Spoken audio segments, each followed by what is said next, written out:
Hello and welcome to The Budget Mouse, a podcast that will help you have an incredible Walt Disney World vacation, even if you're on a shoestring budget.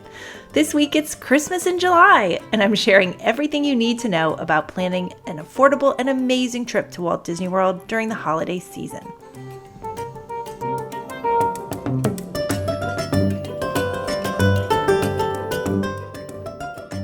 Welcome again, everyone, to episode 14. I'm Leah, the blogger behind The Budget Mouse and The Frugal South. I visit Disney World several times each year, and I'm not rich. I just have tons of tricks for doing Disney on the cheap. I want you to have the incredible vacation you deserve, so I'm sharing all of my tricks with you on my sites and here in the podcast. This week's show is all about visiting Disney World during the holidays, so let's dive in. What fun it is to ride and sing a sleighing song tonight. Jingle bells, jingle all the way. Oh, what fun it is to ride in a one-horse open sleigh. Hey, jingle bells, jingle all It is Christmas in July this week over at The Budget Mouse. I've been getting a lot of questions about holiday trips recently, as well as seeing a lot of holiday-themed content showing up on Pinterest.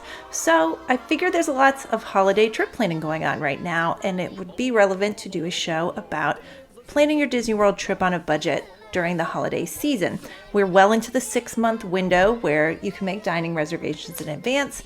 And so this week I want to give you an overview of all of the holiday happenings at Walt Disney World. I'm going to focus on what is most budget friendly. I have blog posts about these topics as well. So there's a brand new one up at The Budget Mouse that is about the Epcot International Festival of the Holidays. And within that post, you'll find links to all my other posts that are holiday related at The Budget Mouse and The Frugal South.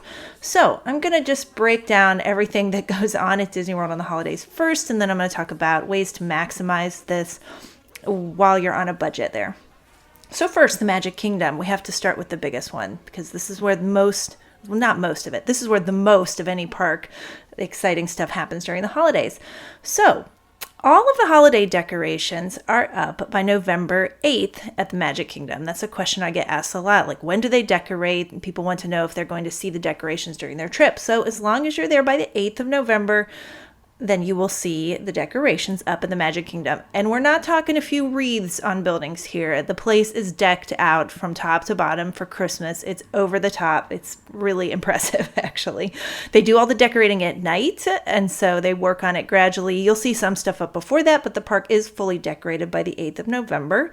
That includes the lights on Cinderella Castle. So the crane is up starting in, I don't know when they start putting the lights up, maybe October or maybe even September. They hang the Christmas lights on the castle because each night from November 8th through December 30th, Elsa and friends will do a daily ceremony in front of the castle to magically freeze Cinderella's castle and light the castle. And every day that takes place at 6:15. I have confirmed that now. I had to do some digging to find out the time of that. And then I'll say more about this soon, but during Mickey's Very Merry Christmas Party, there is an additional castle lighting ceremony at 8:15.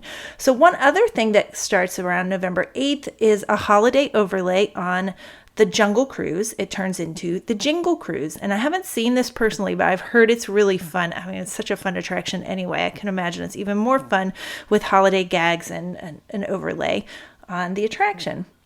So let's talk all about Mickey's Very Merry Christmas Party. This is a hard-ticketed event that takes place at Magic Kingdom certain nights starting November 8th through December 21st. You have to buy a separate ticket to this event, and you can get a discounted ticket if you use my links to Undercover Tourist, which you will find within those posts that I mentioned on the blog. So I believe you save $5 a ticket when you buy through Undercover Tourist. So I would absolutely do that. Why not? Because the tickets are the same. Why not get them at a little discount? Tickets through Undercover Tourist start at $101 for adults and $96 for kids, and that is including tax and shipping, which I think they just send you the tickets electronically, so shipping's not a factor.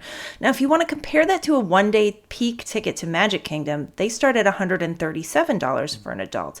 So I'll break down the details of the Christmas party. One tip I have used myself is to, instead of buying a one-day ticket to Magic Kingdom, get a ticket to the Christmas party instead. If you can maximize your time at the party, you'll get almost as many hours as you would during day at Magic Kingdom, and you'll get all of the bonus stuff as well for less money. So the bonus stuff that goes on the party, I'll get to that in a second. First, when does it start? Well, on these select days that the party runs, it starts at 7 p.m. and goes to midnight, so that's 5 hours. However, you can get into the park with your ticket to the Christmas party starting at 4 p.m. They will let you in, even though the party doesn't start until 7.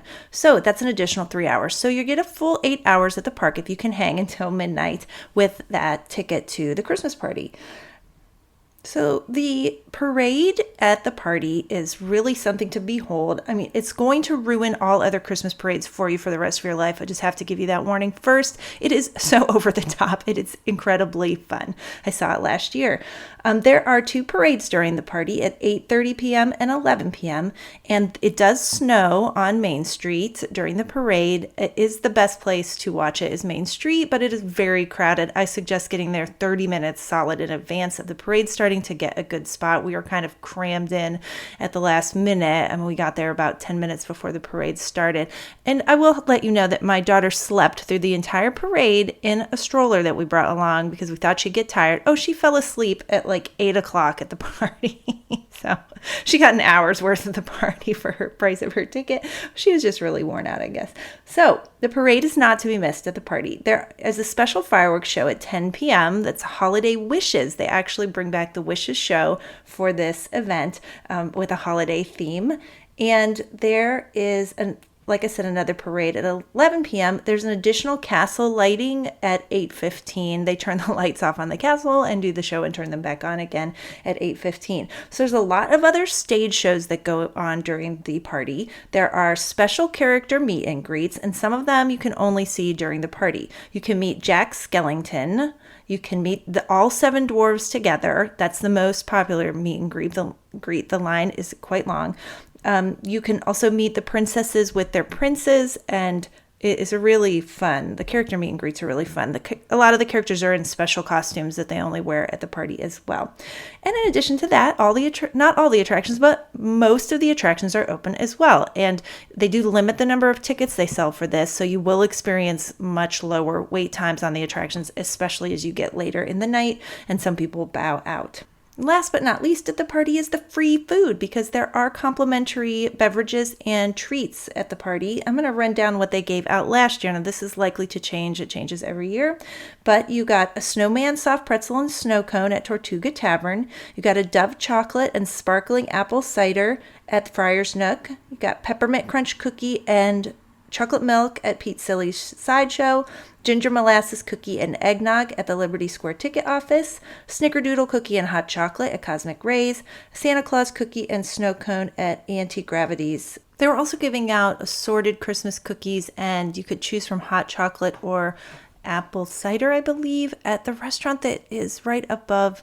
It's a Small World. I don't know why I can't remember the name, but we got cookies there at the party as well. After the party ends, from December 22nd through the 30th, you can actually see the special parade and fireworks that are shown during the party without the party ticket. They kind of take the place of the evening entertainment at Magic Kingdom during that time. However, we need to talk about crowds for a minute. I mean, we can't talk about the holidays at Walt Disney World without talking about crowds, because the week between Christmas and New Year's is the most crowded week of the entire year at Walt Disney World. It's unbelievable. Magic Kingdom closes to capacity most days in that time frame, particularly Christmas Day, New Year's Eve, and New Year's Day. So you're welcome to visit from December 22nd through the 30th. However, you'll find increased crowds compared to earlier in the month. You can get party tickets for early in December, see all of the holiday stuff at Disney World, pay way less for rooms, as I will mention at the end of the show, and you will not have to deal with the crowds, because the beginning of December is a relatively lower crowd time. I mean, I'd say a 4 or 5 out of 10 compared to 10 out of 10 during that week between Christmas and New Year's. So let's move on to Epcot. November 18th through the 30th is the International Festival of the Holidays at Epcot. Now, many elements of this have been around for years as part of the Holidays Around the World celebration at Epcot. The actual festival, the holidays, is new as of last year. So at the festival, you will find many decorations, of course. They kept the topiaries around, or they brought the topiaries back out, some of them, from the Flower and Garden Festival and decorated them for the holidays. There were Minnie and Mickey at the front of the park last year in holiday garb, and it was very cute. So a big attraction at Festival of the Holidays is the Candlelight Processional. That is the special nighttime entertainment. It takes place every night from November 22nd, that is Thanksgiving, through December 30th this year. It's shown nightly at 5 o'clock, 6:45, and 8:15. Now, it is free. It's included with park admission, and it's shown in the American Gardens Theater that is in the back of World Showcase.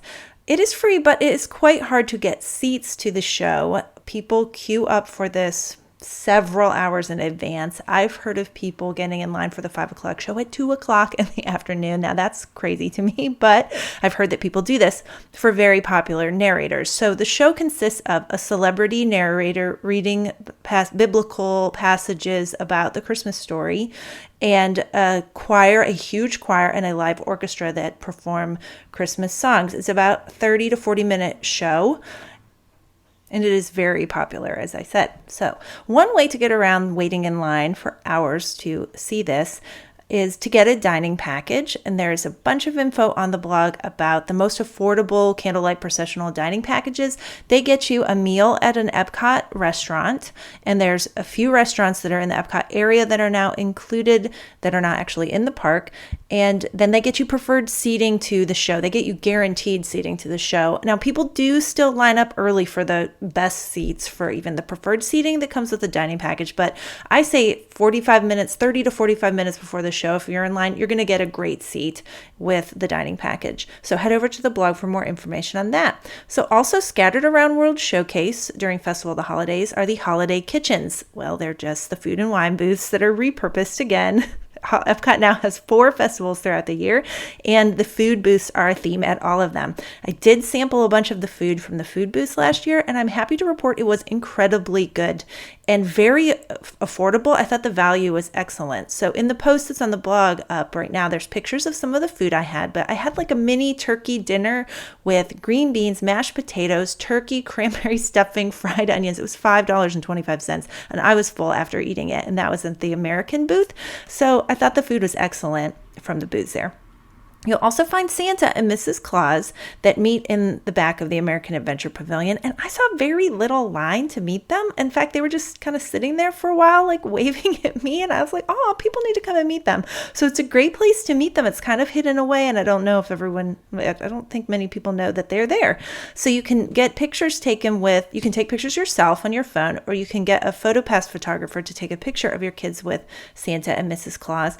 And then, you can see all the pictures from PhotoPass when you get back home for free. And if you find one that you really like, it's $15 to download the picture, and then you can print to your heart's delight or make Christmas cards out of it or whatever. And I know that packages at the mall tend to be way more than $15 to get professional photographs of your kids with Santa.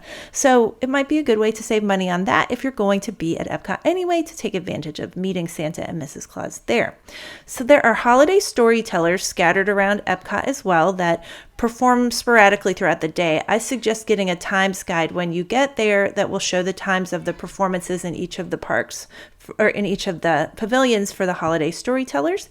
And one thing that is so fun about visiting Epcot during the holidays is there's a special tag ending to Illuminations, like an add-on ending during the holidays that is so fantastic. The level of fireworks is incredible. Now, unfortunately, the first time my husband ever went to Epcot and saw Illuminations was during the holidays, and he saw this amazing ending to Illuminations. Well, now regular Illuminations is a big bummer because it doesn't have this special ending. So keep that in mind too. I mean, if you get used to that ending, then regular Illuminations is like, oh, that's it? Oh, that's kind of a bummer. But anyway, it's really spectacular, not to be missed. Moving over to Animal Kingdom, well, this is going to be brief because not that much special goes on at Animal Kingdom for the holidays. Of course, it's decorated wonderfully because it's Disney World. And they're also including a segment in the Bird Show, which is now themed to Up, the movie Up, that is about Diwali. So that is something to check out if you're interested. And I'm going to move over to Hollywood Studios. There are three elements for the holidays at Hollywood Studios. First of all, they're going to do a holiday overlay of Toy Story Land starting November 8th. And we don't know what that's going to look like, but I imagine it will be super fun. You can check out my episode all about Toy Story Land. It's episode 13. And if you haven't checked it out yet, there's so much to know about it. So also the Sunset Seasons Greetings is a new projection show on the Tower of Terror. It started last year and it takes place nightly. Well, at least last year it took place at 6:30 and 8:30 p.m. there. And I haven't seen it myself, but I heard it was pretty fun.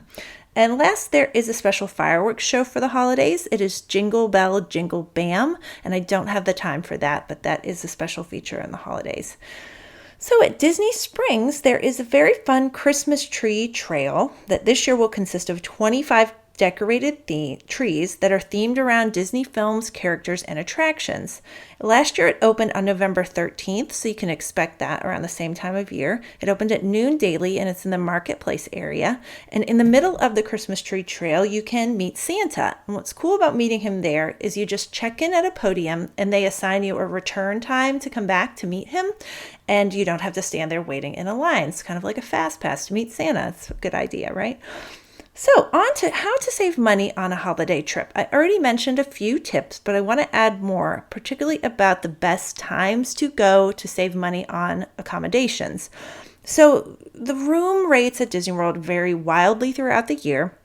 I'm going to give you a breakdown as an example of rooms at Pop Century during the holidays. So from November 27th to December 8th, you're in I believe, fall season at Pop Century, and it's going to be $124 Monday through Wednesday, $139 Sunday and Thursday, and $151 on Friday and Saturday for a room at Pop Century.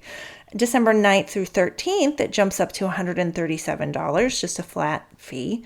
November 14th through the 20th, it creeps up to $160 on Sunday through Thursday and $196 on the weekend.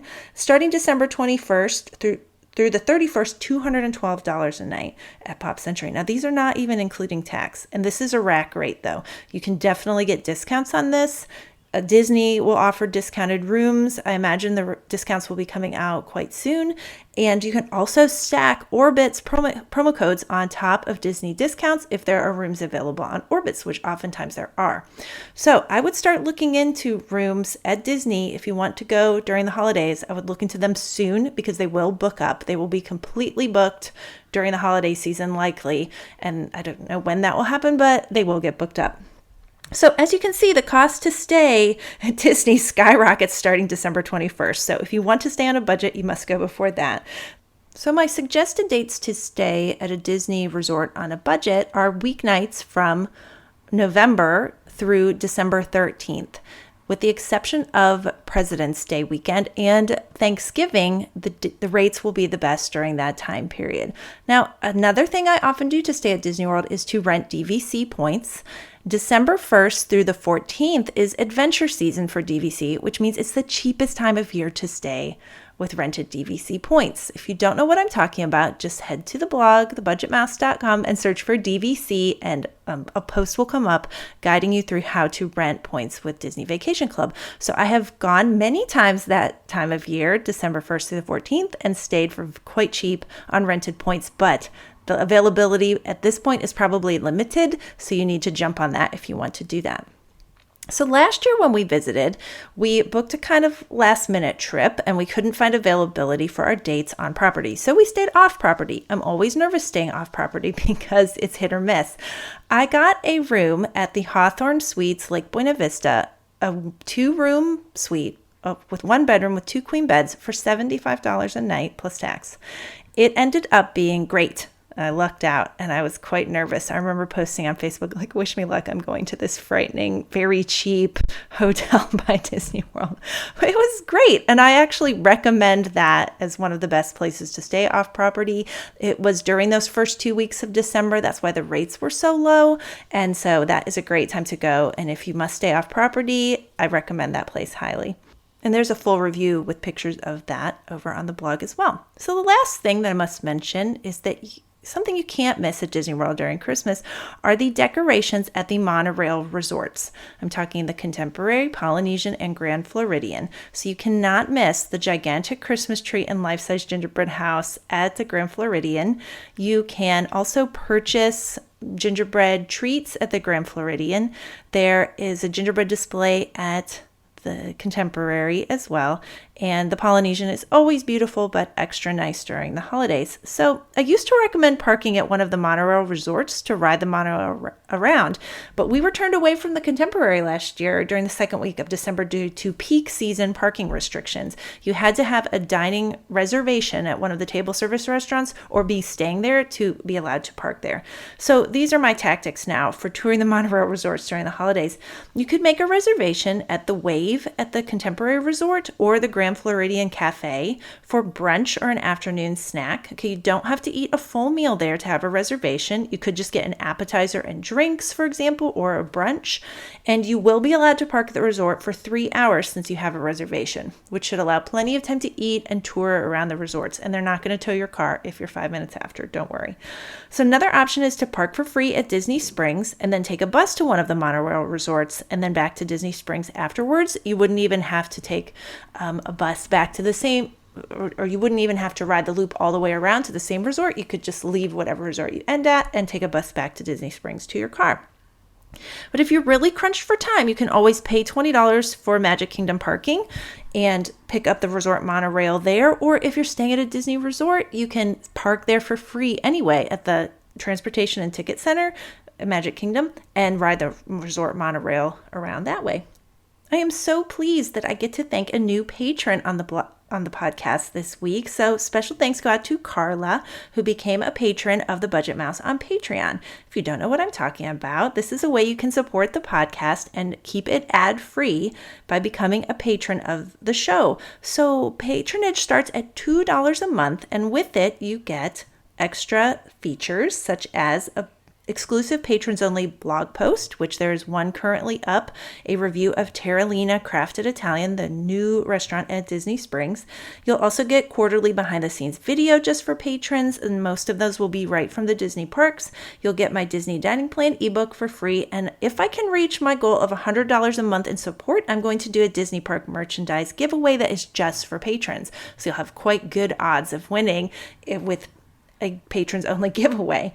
So head over to patreon.com, that's Patreon, and search for The Budget Mouse, or you can click a link to it from thebudgetmouse.com in the sidebar, or at the bottom of the posts, you'll find a link to support me on Patreon. So thank you so much for listening. You can always find me at The Budget Mouse or The Frugal South. I'm on Instagram at The Budget Mouse, and I have a private Facebook group that is just for readers and listeners of The Budget Mouse. So thanks again and have a magical day.